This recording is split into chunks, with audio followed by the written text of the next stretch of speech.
Simple interest के question कर रहे हैं गाइज हम डिस्कस। देखिए पहला क्वेश्चन क्या दिया है यहाँ पे, क्वेश्चन को पहले देख लेते हैं क्वेश्चन क्या दिया, फिर मैं इसका सॉल्यूशन बता रहा हूँ।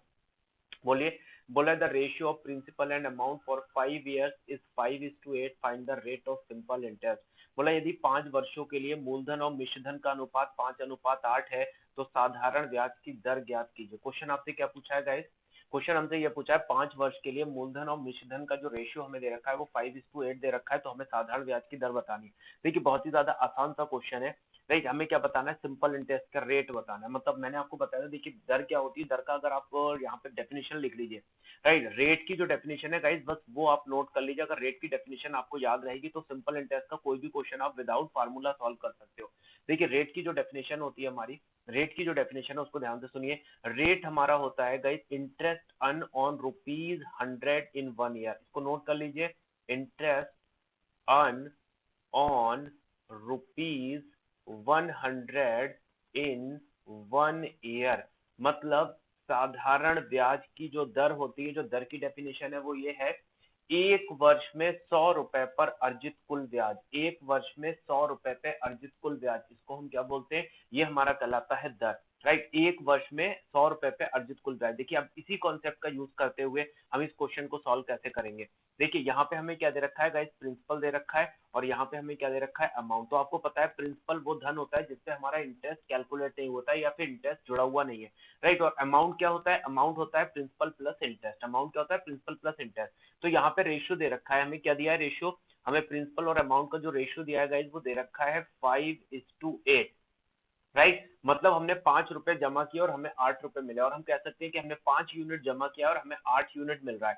राइट, मैंने आपको क्या बताया, ब्याज की दर हम किस पे कैलकुलेट करते हैं, ब्याज की दर जो होती है वो 100 रुपीज पे होती है। आपको भी समझाया था कि 100 रुपए पर अर्जित कुल ब्याज। तो अगर हम इसको प्रिंसिपल को 100 बना दे, राइट, प्रिंसिपल को 100 बना दे, तो इस 5 यूनिट को 100 बनाने के लिए हमें क्या करना पड़ेगा, इस प्रिंसिपल को हम 100 बना दे रहे हैं, ये 5 यूनिट था, या 8 यूनिट था। तो अगर हम इसको 100 यूनिट बना दें, क्योंकि जब भी आप सिंपल इंटरेस्ट कैलकुलेट करो 100 पे ही करो, क्योंकि ब्याज की दर की जो डेफिनेशन पढ़ी वो हमने 100 पे पढ़ी कि 100 रुपए पर 100 रुपीज पर 1 वर्ष में अर्जित कुल ब्याज। राइट, तो इसको 100 बनाने के लिए हमें 20 से गुणा करना पड़ेगा। तो जब हम इसको 20 से गुणा करेंगे तब ये आपका 100 बन जाएगा, ये आपका 100 यूनिट हो गया प्रिंसिपल। राइट, अगर ये आपका 100 यूनिट हो रहा है तो ये आपका क्या हो जाएगा, राइट, क्योंकि इसको भी 20 से मल्टीप्लाई करना पड़ेगा, तो ये हो जाएगा आपका 160 यूनिट। तो देखिए 100 रुपीज आपका कन्वर्ट होकर कितना हो जा रहा है, मतलब 5 साल के बाद ये कितना हो जा रहा है, 5 साल, 100 रुपए आप जमा कर रहे हो और आपको 160 रुपए मिल रहे हैं। राइट, तो जो आपका इंटरेस्ट आ रहा है 5 साल का, राइट, तो 5 ईयर्स का जो इंटरेस्ट आ रहा है 100 रुपए पे, 5 ईयर्स का जो इंटरेस्ट आ रहा है वो गाइस 60 रुपीज आ रहा है, क्योंकि 100 रुपए आपने जमा किए थे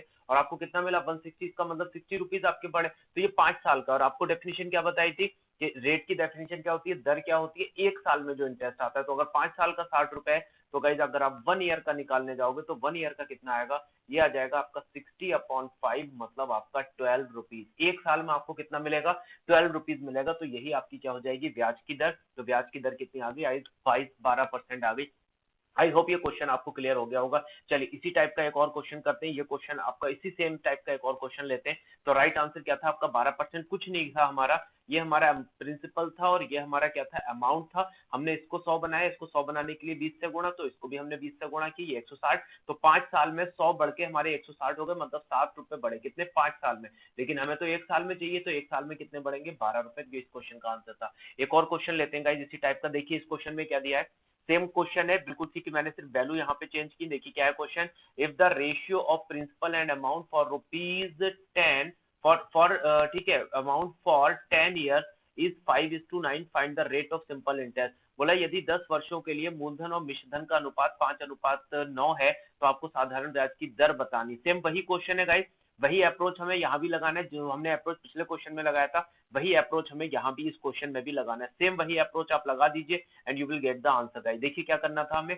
कितना दिया है 10 वर्षों में, राइट, तो 5। देखिए हम क्या करेंगे, यहाँ पे हम लिखेंगे प्रिंसिपल गाइस और यहाँ पे हम लिखेंगे अमाउंट। प्रिंसिपल कितना है हमारा 5 यूनिट, अमाउंट कितना है 9 यूनिट। तो हमें 100 बनाना पड़ेगा, इसको 100 बनाने के लिए 20 से गुणा करेंगे तो ये कितना हो जाएगा 100। इसको ठीक है, जब इसको 20 से गुणा किए तो इसको 20 से गुणा करना पड़ेगा, ये कितना आ जाएगा 180। तो 100 रुपए हमने जमा किए थे, 180 मिल रहे हैं। कितना बढ़ रहा है गाइस, ये हमारा बढ़ रहा है 100 रुपए 180 हो रहे हैं ना। तो हमारा जो इंटरेस्ट आ रहा है, जो एसआई आ रहा है, जो इंटरेस्ट आ रहा है वो कितना आ रहा है, वो आ रहा है हमारा 80 रुपीज। लेकिन कितने साल में आ रहा है, 10 साल में। ये हमारा 10 साल का है, 10 ईयर्स का है। लेकिन मैंने आपको क्या बताया, ब्याज की दर कैसे कैलकुलेट करते हैं, वो हम 1 ईयर की निकालते हैं। तो 10 साल का 80 रुपए, तो 1 साल का कितना आएगा? अगर हम 1 साल का निकालेंगे, 1 ईयर का निकालेंगे, तो गाइज 1 ईयर का कितना आ जाएगा? ये आपका आ जाएगा 80/10। ये कितना आ गया आपका? 8 रुपीज। तो ब्याज की दर भी क्या हो जाएगी आपकी? 8% हो जाएगी। तो इस क्वेश्चन का जो राइट आंसर था वो आपका 8%। कुछ नहीं करना था, हमने यहाँ पे लिखा प्रिंसिपल गाइज, यहाँ पे हमने लिखा अमाउंट, राइट। तो देखिए प्रिंसिपल कितना दिया था आपको? प्रिंसिपल दिया है आपको 5 यूनिट, और अमाउंट कितना दिया है? 9 यूनिट। मैंने क्या कहा? प्रिंसिपल को 100 बना लीजिए,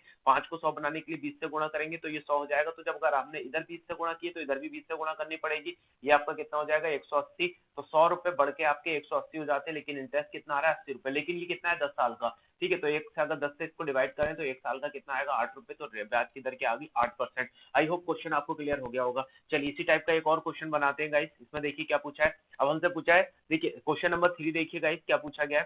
क्वेश्चन नंबर 3 में बोल रहा है, क्वेश्चन नंबर 3 ध्यान से देखिए गाइस क्या पूछा है। हमसे पूछ रहा है, if the ratio of principal and amount for 4 years is 5:6, find the rate of simple interest. Same वही क्वेश्चन है गाइस जो अभी हमने 1 और 2 किया था, उसी के टाइप का क्वेश्चन है। देखिए यहाँ भी हमें क्या करना है, हमें दे रखा है प्रिंसिपल, और यहाँ पे हमें क्या दे रखा है? अमाउंट।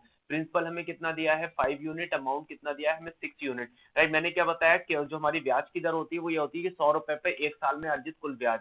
राइट, तो अगर हम इस 5 को 100 बनाए तो हमें इसको 20 से गुणा करना पड़ेगा, ये 100 बनेगा। तो इस 6 को भी 20 से गुणा करना पड़ेगा, 120 बन जाएगा। राइट, तो 100 रुपए बढ़ के 120 हो जाते हैं आपके 4 साल में। राइट, तो कितना इंटरेस्ट कितना आया आपका? 20 रुपए इंटरेस्ट आया। कितने साल में? 4 साल में। तो 1 साल में कितना आएगा? 20 को 4 से डिवाइड कीजिए, कितना आएगा? 1 साल का 5 रुपए आएगा। इसका मतलब ब्याज की दर भी हमारी क्या होगी? 5%। आई होप ये क्वेश्चन आपको समझ में आ गए होंगे गाइस। आगे बढ़ते हैं अगले क्वेश्चन की ओर।